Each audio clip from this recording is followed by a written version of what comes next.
अस्सलाम वालेकुम, welcome back गुरी studio. तो आज हम एक बहुत ही अहम टॉपिक के ऊपर बात करेंगे जो कि डेप्थ ऑफ फील्ड है कि हम किस तरह वीरे कैमरा में डेप्थ ऑफ फील्ड को यूज़ कर सकते हैं। तो अगर आप मेरे चैनल पे न्यू हैं तो प्लीज़ मेरे चैनल को सब्सक्राइब करें, वीडियो को दोस्तों के साथ शेयर करें और वीडियो के ऊपर कॉमेंट ज़रूर किया करें ताकि मैं थोड़ा सा मोटिवेट हूँ और अच्छे से अच्छा कॉन्टेंट लेकर आऊँ। तो चलो स्टार्ट करते हैं। यहाँ पे सबसे पहले तो मैं आपको बताता हूँ कि डेप्थ ऑफ फील्ड होती क्या है। तो डेप्थ ऑफ फील्ड का ये पर्पज़ होता है कि अगर आपके पास कोई चीज़, अगर आपने किसी ऑब्जेक्ट के ऊपर फोकस करना है और उसका बैकग्राउंड आपने ब्लर करना है तो उस चीज़ को हम डेप्थ ऑफ फील्ड बोलते हैं, जो कि हम अक्सर DSLR कैमरा यूज़ करते हुए यूज़ करते हैं। और जब हम रियलिटी में कोई इमेज या कोई फ़ोटो खींचते हैं तो उसमें हम ज़्यादातर फोकस करते हैं कि हमारा बैकग्राउंड जो है वो ब्लर हो। तो 3D मैक्स में भी हम इसी तरीके से अपने बैकग्राउंड को जो है वो ब्लर कर सकते हैं और किस चीज़ को फोकस करना हो तो उसको फोकस कर सकते हैं। ज़्यादातर ये जो प्रोडक्ट मॉडलिंग होती है या जो प्रोडक्ट के रेंडर होते हैं उनके ऊपर अप्लाई होता है, यानी उसमें हमने अपनी प्रोडक्ट को फोकस करना होता है और हमें बैकग्राउंड जो है वो ब्लर चाहिए होता है। तो यहाँ पे मैंने 2 रेंडर निकाले हुए हैं, मैं आपको दिखाता हूँ। सबसे पहला रेंडर जो है इसमें हमने कोई फोकस नहीं किया हुआ, यानी इसके ऊपर हमने कुछ भी अप्लाई नहीं किया हुआ डेप्थ ऑफ फील्ड वगैरह, हमारा जो है वो नेचुरल एक रेंडर है। तो अगर हम दूसरा अपना देखें जिसमें हमने डेप्थ ऑफ फील्ड को यूज़ किया हुआ है, ठीक है, यहाँ पे हम देखें तो इसमें हमने डेप्थ ऑफ फील्ड को यूज़ किया हुआ है। और अगर इस में हम पिक्चर को देखें तो इसमें हमने किसी चीज़ को फोकस नहीं किया हुआ, हमने जस्ट एक सिंपल रेंडर लिया हुआ है। तो इस इमेज में यानी इस रेंडर में और ये जो हमने रेंडर निकाला है इसमें बहुत डिफरेंस है क्योंकि इसके ऊपर हमने डेप्थ ऑफ फील्ड यूज़ की हुई है। तो चलो अब स्टार्ट करते हैं कि हम किस तरह यानी सॉफ्टवेयर में रह के डेप्थ ऑफ फील्ड को यूज़ कर सकते हैं। तो 3D मैक्स में 2 तरह से हम डेप्थ ऑफ फील्ड को यूज़ कर सकते हैं। एक, हम अपने कैमरे में सेटिंग करेंगे कि कैमरे में सेटिंग करके हम किस तरह डेप्थ ऑफ फील्ड को यूज़ कर सकते हैं। दूसरा, हम कोई कैमरा वगैरह की सेटिंग नहीं करेंगे, जस्ट हम कैमरा लगाएंगे, जिस चीज़ को हमने फोकस करना है उसके करीब हम अपना कैमरा सेट करेंगे और रेंडर एलिमेंट में हम एक एलिमेंट को यूज़ करेंगे। तो हम रेंडर एलिमेंट में एक एलिमेंट यूज़ करेंगे और इस एलिमेंट्स के थ्रू हम जो है वो डेप्थ ऑफ फील्ड को यूज़ कर लेंगे। तो दोनों तरीके ईजी हैं, लेकिन जो ज़्यादा ईजी है वो दूसरे वाला है, वो हम इंशाल्लाह नेक्स्ट वीडियो में देखेंगे क्योंकि आज की वीडियो थोड़ी सी लंबी हो जाएगी। तो यहाँ पे हम चलते हैं और सबसे पहले मैंने एक कैमरा यहाँ पे लगाया हुआ है, ये वाला। आप इस कैमरे को देखें, ये वाला कैमरा इस चीज़ के बिल्कुल करीब मैंने रखा हुआ है।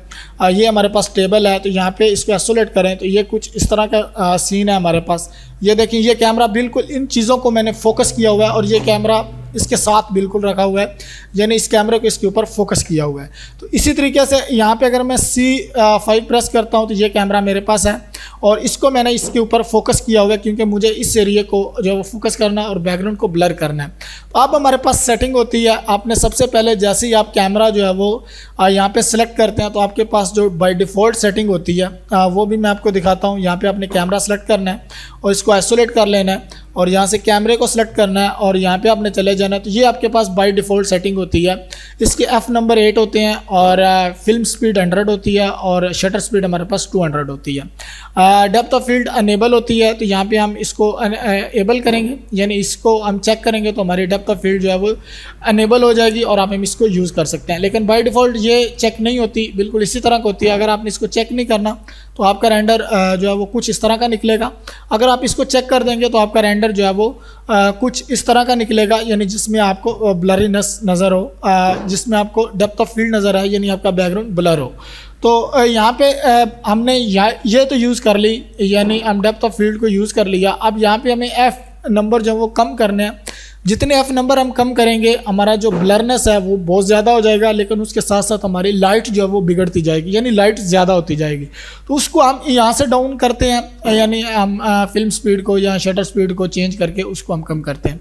तो सबसे पहले इसके ऊपर मैं एक रेंडर ले लेता हूँ, ठीक है। हम F नंबर अपने 8 रखेंगे और फिल्म स्पीड 100 रखेंगे और शटर स्पीड को 200 रखेंगे। तो यहाँ पे हम एक रेंडर हिट कर लेंगे। तो सबसे पहले मैं सेटिंग कर लेता हूँ। सेटिंग हम टेस्ट रेंडर की करेंगे।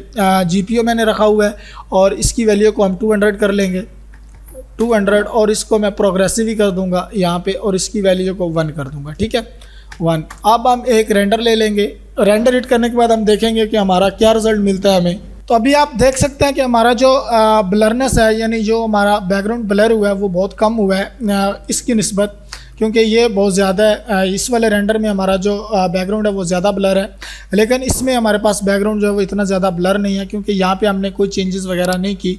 जो एज़ बाय डिफ़ॉल्ट हम कैमरा लगाते हैं वही सेटिंग रखी है, जस्ट हमने डेप्थ ऑफ फील्ड को अनेबल किया है। तो यहाँ पे मैं कैमरा सेलेक्ट कर लेता हूँ और कैमरा सेलेक्ट करने के बाद हम मॉडिफिकेशन में जाते हैं और इसकी वैल्यू को जो है वो अब हम कर देते हैं, ये हमारे पास F नंबर है, इसको हम वैल्यू कर देते हैं 4। जैसे ही हम 4 करेंगे यानी हमारी हाफ़ हो जाएगी और इधर हमारी लाइटिंग जो है वो ज़्यादा हो जाएगी, डेफिनेटली ज़्यादा होगी। मैं आपको दिखाता हूँ और उसकी रीज़न भी बताता हूँ। और इसमें रेंडर टाइम थोड़ा सा ज़्यादा लगता है बनिस्बत अगर आप डेप्थ ऑफ फील्ड यूज़ नहीं करते उससे, तो थोड़ा सा टाइम कंज्यूम होगा आपका, यानी रेंडर टाइम ज़्यादा लगेगा, लेकिन इससे के इफ़ेक्ट आपको बहुत अच्छा मिलेगा। अब आप देख सकते हैं कि हमारी जो लाइट है वो बहुत ज़्यादा हो गई है।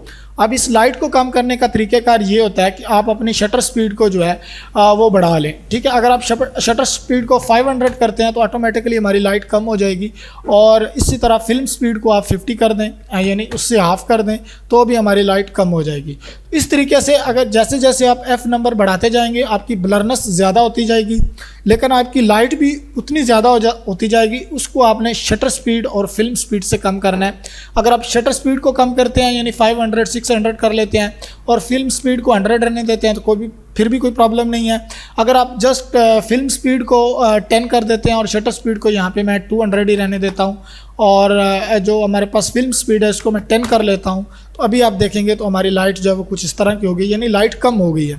लेकिन यहाँ पे मैं दोनों, अब हमारी ब्लरनेस ज़्यादा हो गई है। यहाँ पे मैं आपको दिखाता हूँ, आप ये देख सकते हैं, आप थोड़ा सा मैं जूम करता हूँ। अब आप ब्लरनेस देखेंगे तो हमारा जो बैकग्राउंड है वो बहुत ज़्यादा ब्लर हो चुका है, लेकिन इतना ब्लर हमें नहीं चाहिए, थोड़ा सा नेचुरल चाहिए, जिस तरह के हमारे पास इस रेंडर में दिख रहा है, नेचुरल भी लग रहा है और ब्लर भी लग रहा है। तो उसके लिए आप दोबारा से मैक्स में जाएं, और अब ये बहुत ज़्यादा ब्लर हो चुका है, ठीक है। हमने इसको इतना ब्लर नहीं करना। यहाँ पे हम जाएंगे दोबारा से और हम फिल्म स्पीड को, जो हमारे पास F नंबर है, इसको कर लेंगे 7, ठीक है। 7 5 से आपने ऊपर रखना है, यानी 6 और 7 पे आपने अपना रिज़ल्ट लेना है, और यहाँ पे फिल्म स्पीड को हम दोबारा से 100 कर लेंगे, ठीक है, कुछ इस तरह से। अब ये हमारे पास 100 हो चुकी है। आप देख सकते हैं कि अब हमारा रिज़ल्ट काफ़ी अच्छा लग रहा है हमारे पास। तो इस तरह का कुछ फंडामेंटल है F यानी डेप्थ ऑफ फील्ड का। आप इस तरह से यहाँ पे F नंबर चेंज करके अपना जो है वो बैकग्राउंड को ब्लर कर सकते हो, और फिल्म स्पीड को और शटर स्पीड को भी आप कम या ज़्यादा कर सकते हो। इसके बाद एक और सेटिंग है, वो भी मैं आपको समझाता हूँ कि हम कैमरा में थोड़ी सी सेटिंग करते हैं। वो किस तरह करते हैं, इसको मैं यहाँ पे जो है वो क्लोज़ कर देता हूँ, और यहाँ पे हम अपना सेलेक्ट कर लेते हैं कैमरा को हम सेलेक्ट करेंगे, और इन दो चीज़ों को भी हम जो है वो अपनी सेलेक्ट कर लेंगे। ये जो हमारे पास सामने ब्लर की हुई हैं ये वाली, और यहाँ पे आइसोलेट कर लेंगे, ठीक है। आइसोलेट करने के बाद टॉप पे चले जाएंगे, F3 कर लेंगे, और ये हमने कैमरा सेलेक्ट कर लिया। अब आप देखेंगे तो ये मैंने क्लिपिंग यूज़ की हुई है, क्योंकि मेरा जो कैमरा था वो थोड़ा सा बाहर जा रहा था, आगे सोफ़ा पड़ा हुआ था, प्रॉब्लम आ रही थी, तो यहाँ पे मैंने क्लिपिंग यूज़ की हुई है। क्लिपिंग को आप कम या ज़्यादा कर सकते हो अपने हिसाब से, ठीक है। उसके बाद अगर आप F नंबर बढ़ाते जाओगे यानी F नंबर कम करते जाओगे तो ये जो 2 लाइंस हैं ये कम होती जाएंगी। इट्स मीन ये जो आपका फोकस किया होगा ये ज़्यादा शार्प होगा, और आपका बैकग्राउंड जो है वो ब्लर हो जाएगा, बहुत ज़्यादा ब्लर हो जाएगा। अगर इसी को आप यानी इसी F नंबर को आप बढ़ाते हो, यानी तो ये क्लोज़ होता जाएगा, यानी ये इससे बाहर जाता जाएगा। यानी यहाँ पे अगर हम करते हैं तो अब हमारे पास जितना भी सीन है वो सारा जो वो शार्प होगा, क्योंकि हमारे पास जो नियर पॉइंट है वो भी इस पॉइंट से दूर है, और जो हमारा फार पॉइंट है वो भी इस पॉइंट से दूर है। तो जितना नियर पॉइंट और फार पॉइंट यानी दूर का पॉइंट और नज़दीक का पॉइंट जितना करीब होगा अपने फोकस ऑब्जेक्ट के ऊपर, उतना हमें रिज़ल्ट अच्छा मिलेगा। तो यहाँ पे मैं 7 कर लेता हूँ।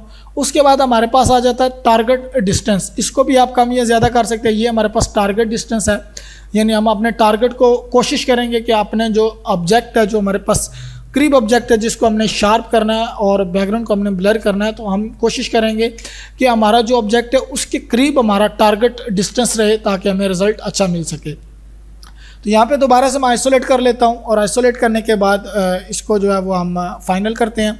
इस तरह की सेटिंग करके आप डेप्थ ऑफ फील्ड को यूज़ कर सकते हैं। अब नेक्स्ट जो हमारा पार्ट होगा, यानी जो नेक्स्ट वीडियो होगी, उसमें हम सीखेंगे किस तरह हम रेंडर एलिमेंट में एक एलिमेंट को यूज़ करके डेप्थ ऑफ फील्ड बना सकते हैं। वो बहुत ही अच्छा तरीका है, बहुत ईजी वे है, और उससे रिजल्ट बहुत अच्छा मिलता है। तो इंशाल्लाह हम मिलते हैं नेक्स्ट वीडियो में। प्लीज़ मेरे चैनल को सब्सक्राइब करें, वीडियो को दोस्तों के साथ ज़रूर शेयर किया करें और कमेंट भी ज़रूर किया करें ताकि मैं ज़्यादा मोटिवेट हूँ और अच्छे से अच्छा कंटेंट लेकर आपके लिए आऊँ।